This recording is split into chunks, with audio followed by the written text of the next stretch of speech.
Amy, I think when you were here before, it was July. We were probably talking about Joe Biden. The Trump people were talking about how they were going to win. They were measuring the curtains, et cetera, et cetera. I think we all said it's only July. Now we can say it's only August. So it's still early, but again, quoting Churchill for the 18th time, at least it's now sort of the end of the beginning. We're about to get into the full swing of the campaign. You've got new numbers from swing states. What are you finding? Yeah, you're right. This race has been reset, certainly since May, but even since July when President Biden dropped out. Look, back in May, we saw Biden trailing in all of the swing states, or at best tied. Right now, Harris is either leading or tied with Trump in those swing states. There's one state, Nevada, which she's still trailing in. But overall, if you look at those 7 swing states, Harris is up, again, within the margin, but up 48-47. Biden was down by 3 points. So it's a reset. To me, the most remarkable piece of this poll, and it's what we've been seeing in surveys now that have been coming out in the last week or so, is how little she has been burdened, shall we say, by her association with the administration. She's the sitting vice president, and yet 59% of voters in these swing states think that she is basically the change candidate. She's turning the page from Trump and Biden. She is a generational change, obviously, but they believe that too. And even though Trump is ahead on issues like immigration and the economy, on inflation, obviously the number one issue for so many voters, she's only trailing Trump by 6 points. I think if Biden were in, Biden were in this race, it would be a much bigger margin. Amy, when you were here last with those polls that showed so much of this race had swung toward Donald Trump, there was, as you know, among Democrats, a sense of almost resignation midsummer of the debate was a disaster. Joe Biden, we love the guy, but he's too old. I'm not going to go vote for Donald Trump, but I think I'm sitting this one out. Is that what this is about? I think that's exactly what we're seeing, is those voters who were parking themselves in, I'm going to vote for RFK Jr. maybe, or I'm undecided, have now all come back to Democrats. What's interesting, too, is RFK Jr. now is more of a problem for Trump than he is for Harris. Again, many of her voters now coming back to her, but the RFK voter is, just by profile, is somebody who should be or would be more would be more interested in voting for Donald Trump. So, Amy, is it overstating it to indicate that the movement of voters back toward the vice president who are sitting on the fence or just not thinking about things?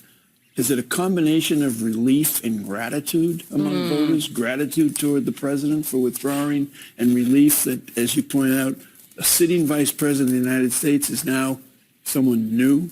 She's new. And I do think, I do wonder if she weren't a woman, if this weren't as historic as it is, if you would have that level of movement and intensity.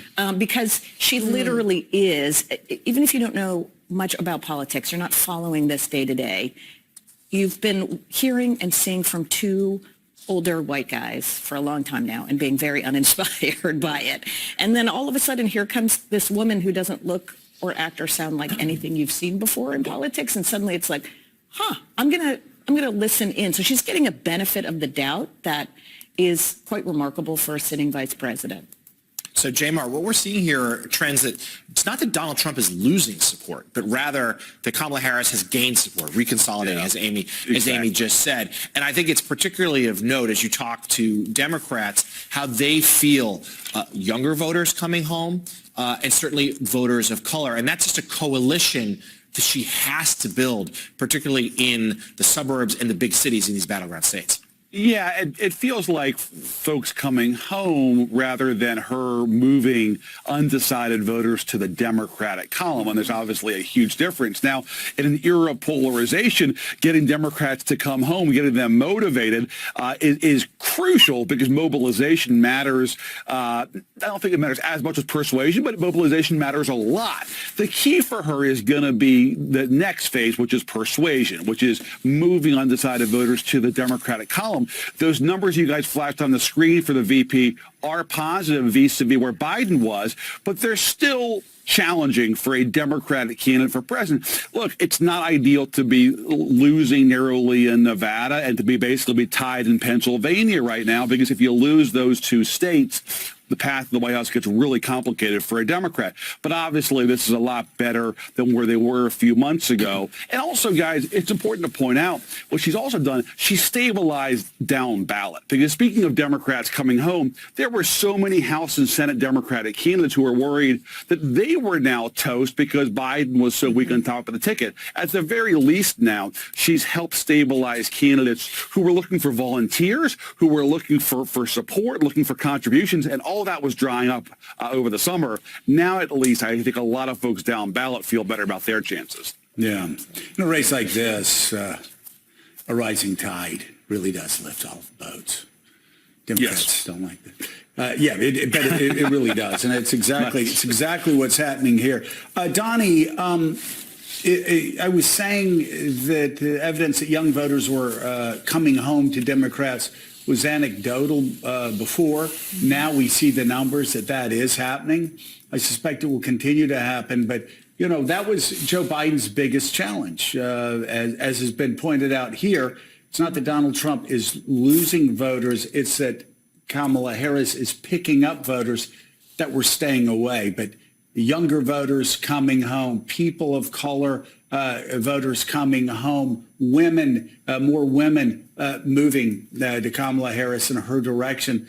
I think especially important, though, even though they don't vote as much as older voters, younger voters, the energy that is now behind Kamala Harris is just so striking. And I say that mainly anecdotally, but there's so many younger voters that were going to sit it out or just had no connection to Joe Biden, but now want to volunteer, that want to go to rallies, that want to make phone calls. It's pretty striking, just the difference a month makes.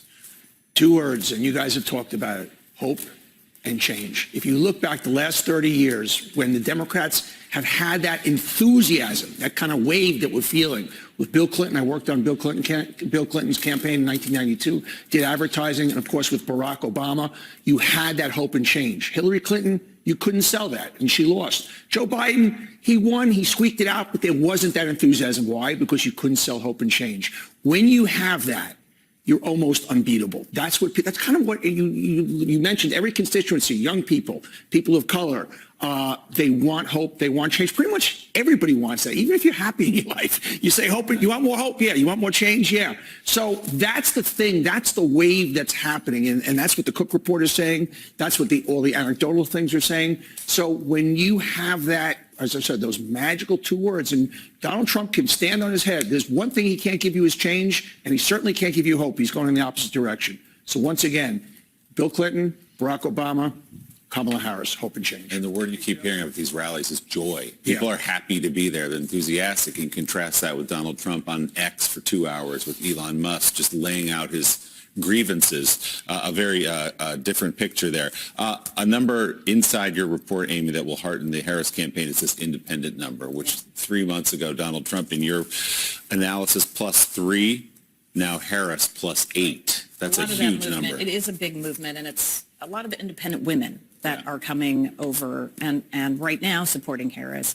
I think, to Jonathan's point, when you look at who those undecided voters are, or people who are still saying, maybe I'll vote third party, they are very cross-pressured on the following. They feel very anxious about the economy. They do feel like inflation is getting worse at a higher level than the overall electorate. they don't like Donald Trump personally. I mean, I feel like we've been rerunning this same playbook now for a long time of voters who say, well, I mean, I kind of liked his policies when he was president. Oh, I don't really like how he acts. And so those voters, how Harris talks to those voters, how she's able to, as Jonathan pointed out, persuade them that she's going to be able to deliver for them. And more important, if Trump can stay on the message about the economy. But again, I feel like we have this conversation over and over again. If only he would stick to a message on the thing that he's actually winning on. Yeah, that's a lot of people inside the campaign and the Republican Party would like him to do the same thing. He's not. Jane Mort, I want to underline something that you said. I think it's so important for people watching. Yes, these numbers have shifted. Where we are right now, though, if you look at all these numbers, kind of where we were a month ago as far as this race being close. This is still tied. This race is tied right now. Now, it's tied with a slight lean to Harris. A month ago, it was tied and with a slight lean, except in Nevada and North Carolina. If you look at those numbers in May, with a slight lean in all the states that really make a huge difference. It was, so it's Harris +2. Now in Arizona, it was Trump +1. Tied in Georgia, it was Trump +3. You go down this list, everything except for Nevada and North Carolina. Those are all within the margin of error. This race is tied. Yeah, Joe, we're in an era of political trench warfare. This is World War I in American politics. Amy mentioned the same conversation that we've all been having for 9 years. Well, yeah, because we're a 51-49 country and Democrats have an advantage. But obviously we have an electoral college, not a popular vote. So it's a toss-up country, and it has been now for the last 3 presidential elections. But Joe, 2 things. First of all, if you look at Georgia and North Carolina in that graphic you just showed, this is important to focus on too, and it does show the possibility that Kamala Harris could galvanize black voters in a way that we haven't seen since 2012 in American politics. Look at that number there, where she obviously has moved numbers in Georgia and North Carolina, both states with significant black populations. Boy, if she can win Georgia and North Carolina, that really, really changes the equation, because obviously it creates less pressure on her to carry all 3 of those states in the Great Lakes.